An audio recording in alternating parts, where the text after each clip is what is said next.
Você que está vendo esse vídeo provavelmente já teve aula de colonialismo na escola. Só que tem algumas coisas, algumas ligações que a gente faz muito por cima. E eu queria falar um pouquinho sobre isso hoje.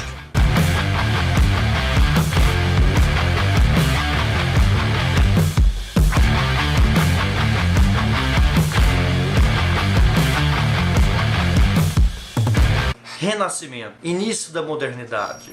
O homem agora é o centro do saber, da procura pelo saber.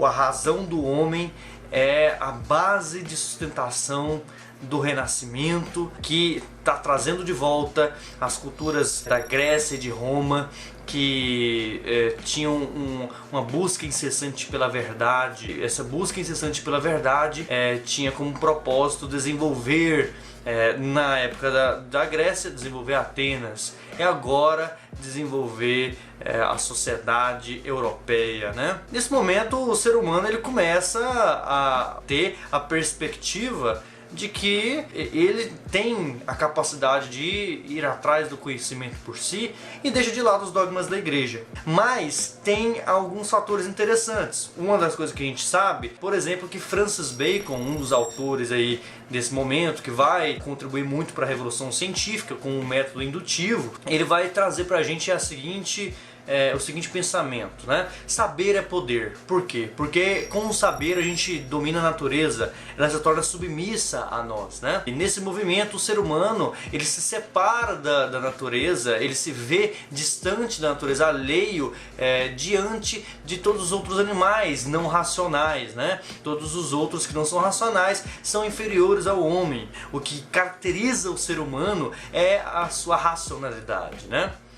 Pois é. Nesse caminho, gente, a modernidade teve diversos pensamentos, né? A gente teve, por exemplo, no final do século XVII e século XVIII, a gente teve a criação do Iluminismo, que vai trazer algumas perspectivas aliadas à razão, à perseguição da sociedade estar fundamentada em preceitos racionais. E isso não surge com o Iluminismo, né? Como eu falei agorinha, isso surgiu na modernidade já.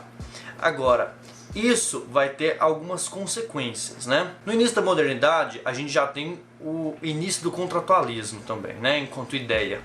E o contratualismo pregava o seguinte aspecto: a sociedade ela tinha três fases. A fase do estado de natureza, em que o homem é primitivo, né? O homem ele tem costumes primitivos, não está ainda em sociedade civil, na civilização. Ele acaba selando um pacto social por quaisquer motivos. Enfim, Hobbes tem seu motivo, Locke tem seu motivo, Rousseau tem seu motivo. Enfim, todos esses três autores atribuem diferentes motivos do porquê ter uma sociedade civil, mas todos eles chegam à conclusão de que existe uma sociedade civil e que essa sociedade civil ela é diferente de uma sociedade primitiva, de uma sociedade que não tem a organização que a Europa estava tendo agora, né?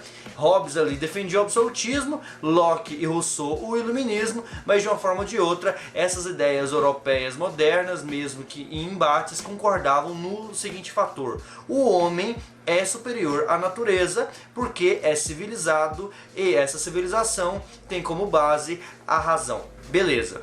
Só que esse pensamento ele não ficou só nessas glórias, né? A gente sabe que no colonialismo, por exemplo, que é o assunto que a gente queria chegar, a gente teve a dominação, ali segundo Aníbal Quijano, tem o vídeo dele aqui no meu canal, se vocês quiserem acessar. Então, segundo o autor, a gente tem uma hierarquização das raças sob alguns preceitos. E um desses preceitos é justamente esse.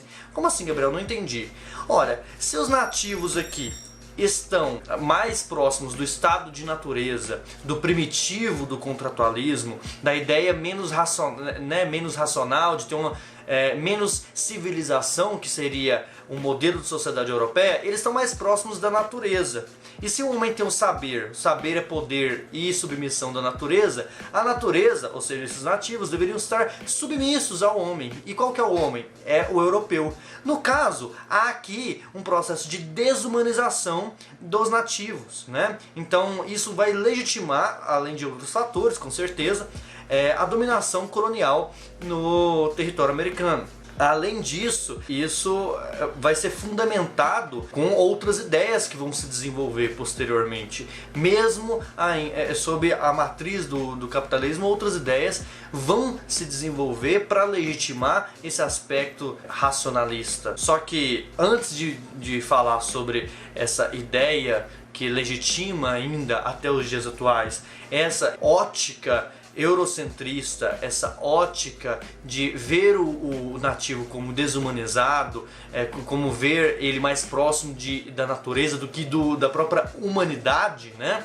A gente precisa falar sobre como que tudo isso teve um pano de fundo de classe também. Como assim de classe, Gabriel?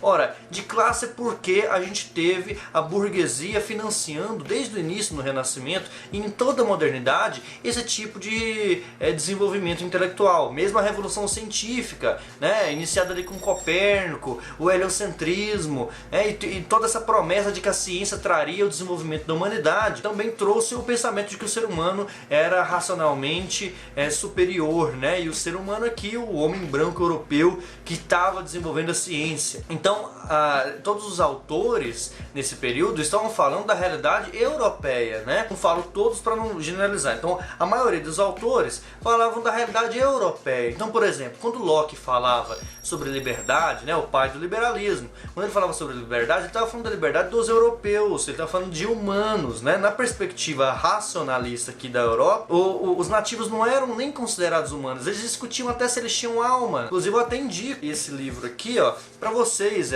As Veias Abertas da América Latina, do Galeano, tá? Se vocês quiserem saber mais sobre esse fator aí. Mas olha que interessante, Locke, que é o exemplo que eu estava dando, ele era acionista de uma empresa chamada, se não me engano, de Royal African Company. Essa companhia, ela cuidava de quê? De comércio de escravos, africanos no caso, né? Era defendido abertamente pelo Locke, né? A defesa da escravidão. Claro que não ficou inerente ao liberalismo a defesa da escravidão, né? Não são todos os liberais que vão defender a escravidão, inclusive a perspectiva do Locke, ela é uma perspectiva ela é minoritária dentro do liberalismo, mas mesmo assim a gente tem que fazer a crítica necessária de que Locke defendia sim a escravidão e via essas pessoas como inferiores, né? Ele defendia a escravidão, inclusive, como um direito natural de propriedade, né? Assim como a gente tem o direito à propriedade garantido ali, os direitos individuais, naturais, que ele tanto falava, tanto prezava, o escravo seria uma propriedade que deveria ser defendida. Tudo isso legitimou o escravismo e o colonialismo. E aí eu falei para vocês, até hoje a gente tem algumas ideias que legitimam isso. Sim, a nossa sociedade era fundada estruturalmente nessa perspectiva racial. E isso daí eu já deixei claro em alguns vídeos meus passados, inclusive nos vídeos sobre Quirrano. Então, o Estado e o direito normalizaram isso. A partir do momento que a gente teve a abolição da escravidão, nós tivemos a instauração, por assim dizer, de uma democracia racial. Então, todos se tornaram iguais sob o olhar do direito do Estado, não é mesmo? E isso normalizou as estruturas que já estavam racializadas hierarquicamente. A gente já tinha uma hierarquia racial. Então, o colonialismo aconteceu, simplesmente acabou com a escravidão, então acabou com a hierarquia? Necessariamente não. A gente teve as pessoas na escala racial consideradas como inferiores ainda nas camadas mais baixas, né? Ah, Gabriel, mas muitos subiram na vida e etc. Com certeza, a gente tem certas exceções, mas a gente não trabalha com exceções, a gente trabalha com regras, né? E quando a gente trabalha com regras, a gente vê que a gente teve sim um mantimento dessa estrutura racializada. E quais ideias que ainda mantêm esse sistema dessa maneira? Ora, ideias que mantêm o sistema dessa maneira por exemplo, a justificativa de que os países subdesenvolvidos, eles não se desenvolvem porque eles são menos civilizados, é uma cultura menos voltada para a educação. Já vi muita gente falar que brasileiro, a gente não se desenvolve porque brasileiro tem problemas de educação básica, não no sentido de ter acesso somente, né? Claro que isso aí é um problema, mas de educação no sentido de falar que nós somos mal educados mesmo, de criticar o Brasil no sentido de comportamento, de como o brasileiro dinheiro é, como se isso fosse fundamentalmente a resposta pro problema de subdesenvolvimento do país, né? Eu ainda quero fazer um vídeo sobre teoria da dependência e explicar um pouco sobre por que a gente é um país subdesenvolvido. Mas os países no geral que ainda são subdesenvolvidos, eles são subdesenvolvidos, isso é uma coisa que muita gente já fala, né? Não é nenhum segredo, é por causa da exploração que a Europa fez com esses países, a exploração das riquezas naturais desses países, né? Não atribui-se necessariamente muitas vezes a exploração, atribui-se muitas vezes ao povo, né? É culpa, às vezes até o pessoal ainda coloca culpa na raça, né? Mesmo que o discurso tenha mudado, né? O discurso mudou, a estrutura se manteve, mas o discurso mudou, só que alguns resquícios desse discurso ainda permanecem na nossa sociedade, sim. Enfim, gente, então a conclusão tá aí, né? Como que essas ideias do homem ser mais racional, da burguesia e sua ascensão enquanto classe dominante ainda nas revoluções burguesas, né? E a sua consolidação, sua construção, né? Antes das revoluções, e alguns pensadores mesmo que representavam essas ideias burguesas, como que isso tudo está relacionado com o colonialismo e com tudo que aconteceu, e inclusive com a estrutura social que a gente vive hoje. Mas tem muita gente que não sabia disso e eu queria compartilhar. Se você gostou do vídeo, dê um like, se inscreva no canal, apoie meu trabalho, e é isso, gente. Até o próximo vídeo.